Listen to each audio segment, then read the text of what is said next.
Hi guys, welcome back to our channel. Today I will be showing you how I made these delicious crepes. The ingredients are milk, cinnamon, vanilla extract, eggs, flour, melted butter, and sugar.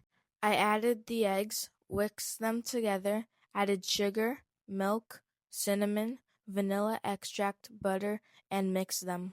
Added flour and mixed everything properly to get a smooth consistency. Put some butter in a pan and spread it around.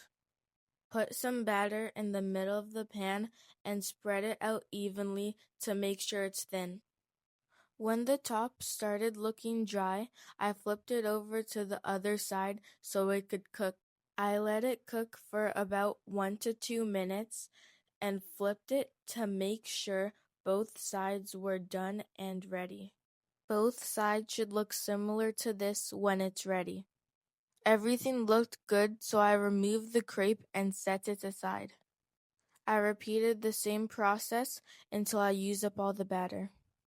Make sure your crepe is perfectly cooked on both sides. Time for plating. I folded each crepe into half and then half again.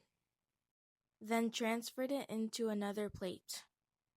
I repeated the process until everything was done. I spread some yogurt across all the crepes. Then I added strawberries. This is the final look. Please like, share, and subscribe. Thanks for watching.